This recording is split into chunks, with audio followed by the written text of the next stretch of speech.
It was how I first learned of this game, and I liked it a lot because it was really easy to activate debug mode as compared to Sonic 3.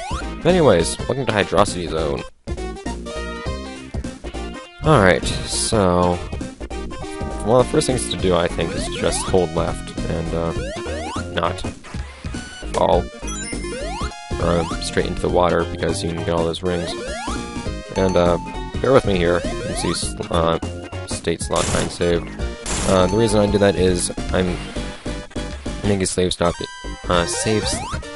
between stages or between zones, just so I can if I screw anything up, like I don't say why I intend to or something like that, I can go back and re-record that if need be. But because I'm doing things a very specific manner, if I screw that up, I kind of have to undo that. Yeah, like that. That was actually an example of me screwing something up royally, in a manner that kind of prevented me from playing the game as I'd intended to. Or in the manner that I'd intended to.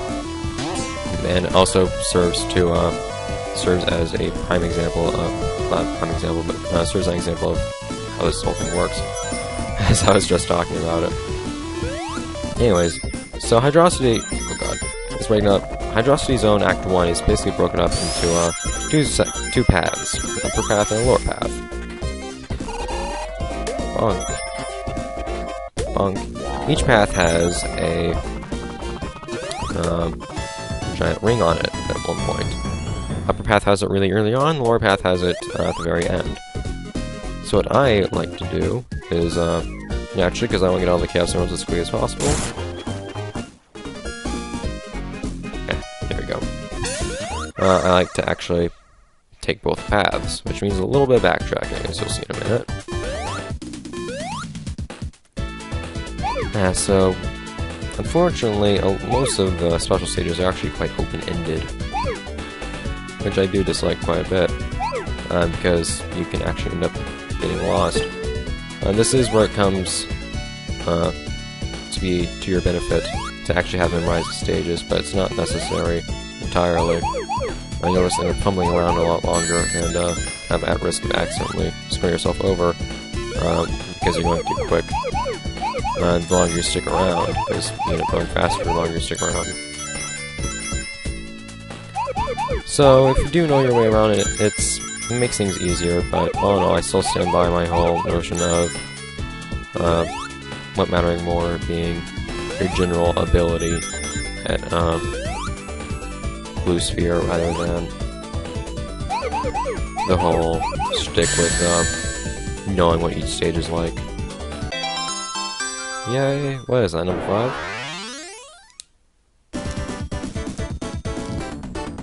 That is indeed number 5.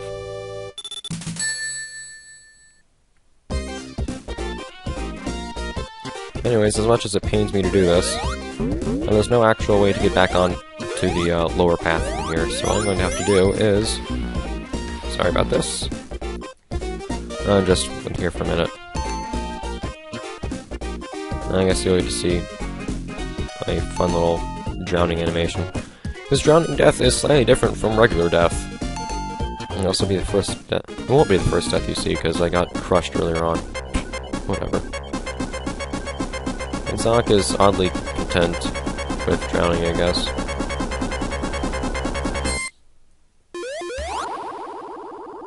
Tails just doesn't care, he just swims through the floor, it's okay. Anyways, here we are back at the start. And thankfully, there's not too much to redo.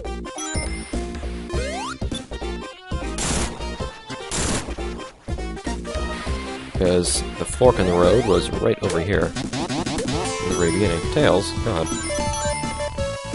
Now, something to keep in mind, you might be invincible, but you can still drown, which is really friggin' dumb. But you still have to keep your oxygen levels in mind when invincible. By the way, see those red fish? Like the one that just bit Tails? Stay away from those. Always. That's all I'm going to say about them. Just don't be near them. They're horrible.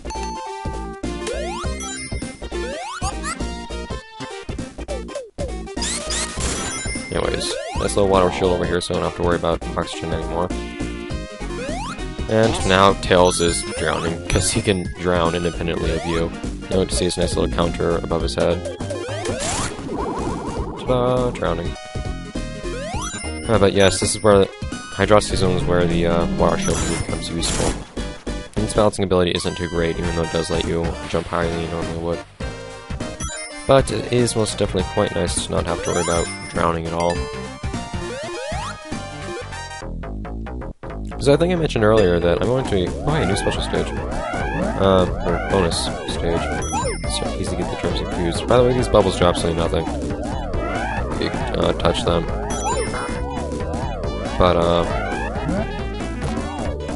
I'm going to be talking a lot about music during this playthrough for some reason. I don't know why it is that music is such a common occurrence when it comes to interesting things in these Sonic and Sonic 3 and Knuckles games. But, you know, I'm pretty fine with having what I have now, so I ought to just jump down. No way. But Sonic, an example of that would be, because I don't really have any other place to mention this because it's not actually something from the game. Something that I think is actually pretty darn cool was, I don't know when the song was made. I want to say it was something like 98. It was a little while after the game was released. There was a song called Wonder Man by, Right Said Fred. I have absolutely no idea who the hell they are. And it's pretty much about this game. And it's pretty darn easy to tell, too. And I'd say more about it if I actually remembered anything about the song, but I don't. But I do say, check out that song. It's kind of cool. That having been said, though, there are lots more interesting music-related things with this game, particularly involving the development of the music of this game, but like everything else, I will talk about those things when I get to them.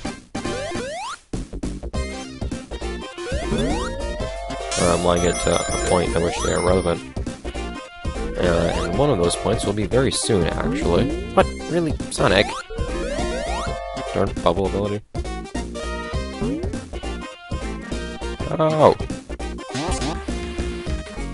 Because there's some interesting things that happened in Sonic 3 with how it was originally made to be played with Sonic and Knuckles.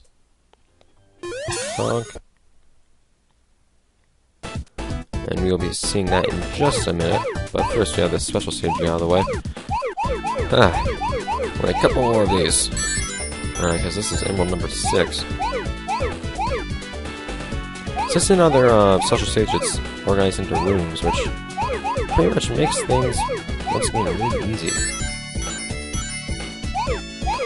What you have to do, just pick up orbs, one room, go to the next room, pick up more blue spheres, and that's it.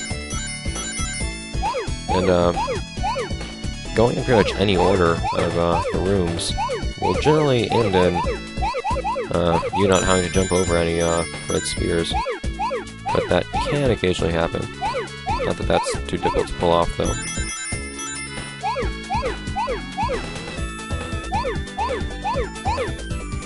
So I've seen some people complain about the whole about trying to make tight turns like I am right here on these. What some people will do is actually go through, pick up 2 spheres, then go through and pick up the other 2 spheres, turn around, and then jump over both red spheres. But that requires the timing of being able to jump over 2 red spheres at once, which I say I prefer to just make really tight turns. And I think it's a lot easier myself. Play the game how you will, though. Anyways, that out of the way. And as Tails just pointed out to us, there's a ring to be had here. There's a spring to be had there. So, mini-boss time.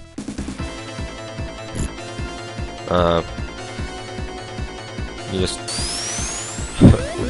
mini-bosses are always ridiculously short. But, something to point out, while this guy's still here. See, Sonic 3 had a bit of a bug with boss fights, where if, you got some other song to play, and then resumed the boss fight music. The boss fight music that played would be the Sonic and Knuckles boss fight music, oddly enough.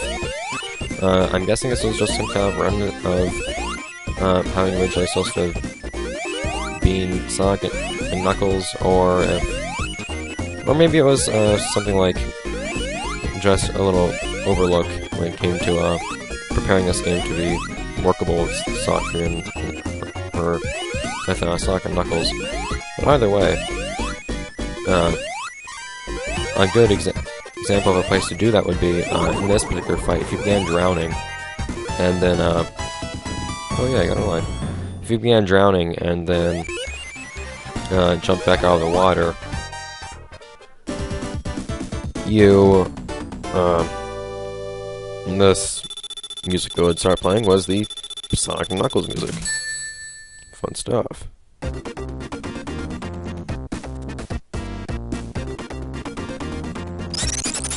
Fun words.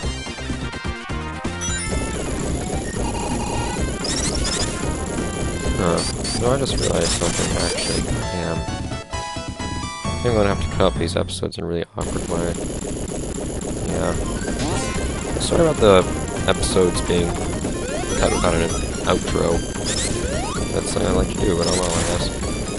Yeah, I had a bit of an overlook in how I plan out these games, I plan out these episodes. Anyways. So that we're in Act 2. I don't really have anything planned to talk about right now, but there is something we're going to be coming across soon enough that will give an entire new subject of speaking, and add a little something to the gameplay as well, which is definitely nice, I would think. Damn it. Damn it. It's surprisingly hard to control yourself while we're here. The awkward thing is you're able to jump off of these little red and white things. I don't know why, but you can. So I'm always mashing the jump button. The something awkward I find awkward about this game is that literally all three buttons, A, B, and C, are the jump button. They all do the same thing. Unless you're using debug mode, they are completely identical in function. Seems kind of wasted, but whatever. And the gameplay of the game is still just fine with the like actions being crouch, jump in, spin dash, and then whatever midair action we happen to have, I guess. Come on! Whatever, I have 50 rings.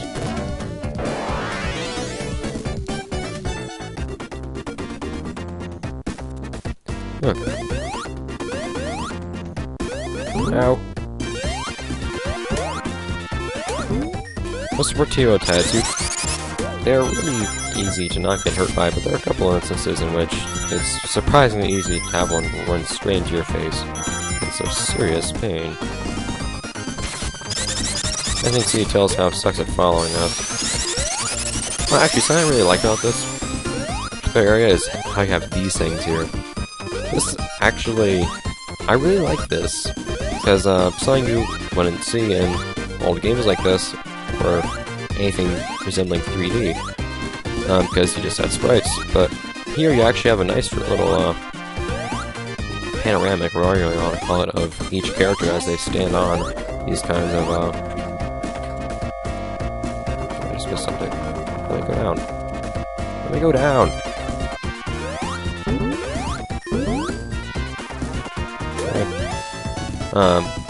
As you stand on rotating objects. Which looks really pretty. And of course, there's the pseudo 3D segments of the special stages, which are also very impressive, I would like to point out. This game in general, Sonic 3 Knuckles in its entirety, is really impressive, I think. I mean, it's big enough that it had to be split into two games. And the technology it used in playing these two games together was something kind of cool, too. By the way, if you want one up, one was right over here. And then you also have, and the graphics are pretty darn. I think this game really just liked to push itself, especially with how, just how often the palette got changed, just to accommodate all the different graphics that were used. And how you'd see examples of the palette changing numerous times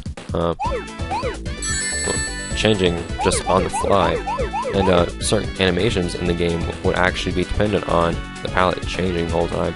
Now, I can't really say if maybe that was a common thing to do at this time, but there aren't any games I've seen do that quite like how this game does. So I think it's kind of cool that it does that.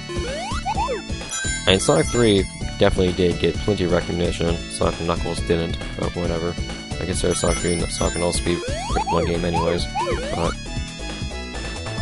Because of how they originally intended to be one game, and you have Sonic 3 and Knuckles being one game, as I'm playing it right now, so, But I say, it's a very impressive game. And of course, Sega, making this for their own platform, did seem to know what they were doing quite well.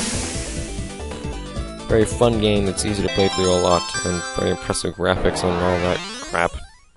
Finally, all the Chaos Emeralds!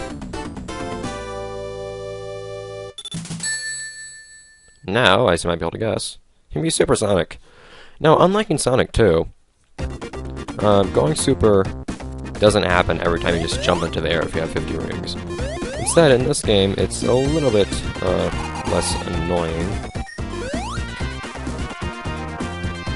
I don't usually go up there, so I'm just gonna go down this way this time. So there's usually a spring I hit right here, but there's not.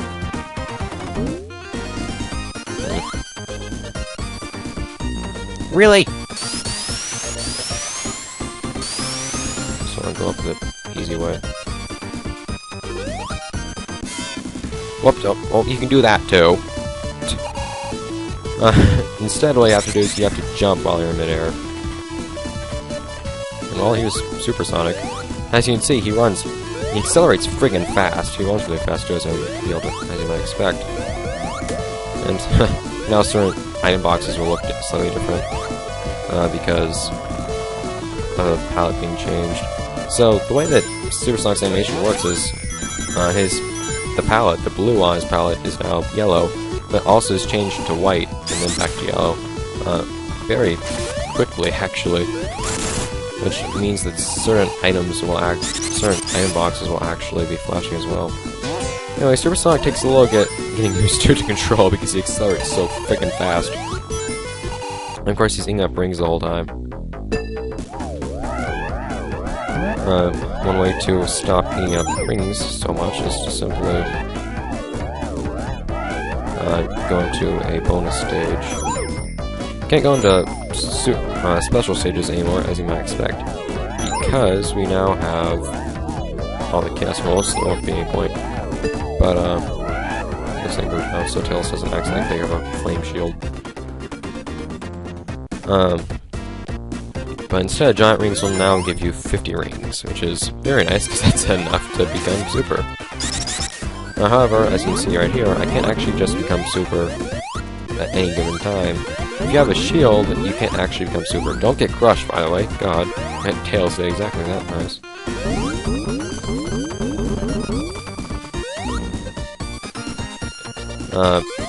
So, if you have 50 rings and try to use the insta-shield, you will instead end up using... or instead end up becoming super.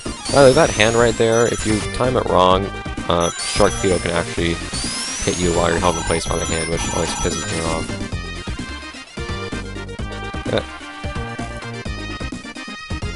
It's actually something I would like to show right here. I was talking about how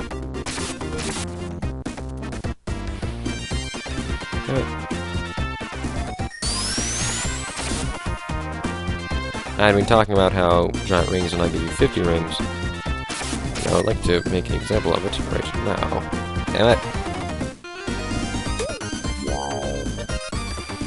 Won't be as bad if it didn't take so damn long to go back up every time. Thankfully you get more than one chance at this giant ring.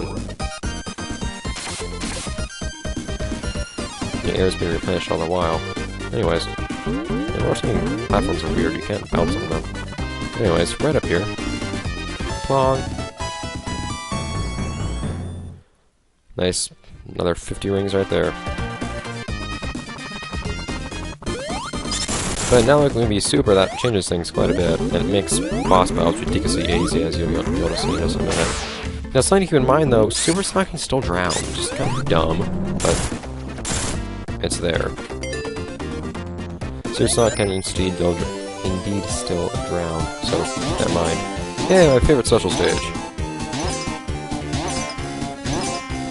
Get rings. Yes.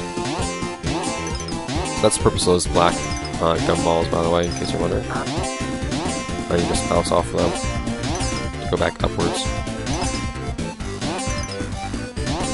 Damn it. I love the music, though, for these particular,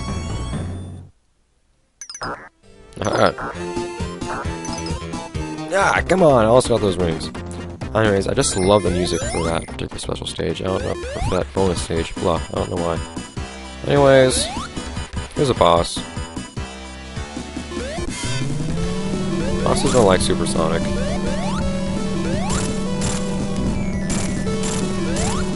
Yeah. I do like how Supersonic has a couple different sprites. I like how if you crouch with Supersonic, he'll actually be in a different pose than normal. He has big hair and all that. But there are a couple sprites that don't have a Supersonic unique sprite, and instead you just flash yellow, which looks kind of weird.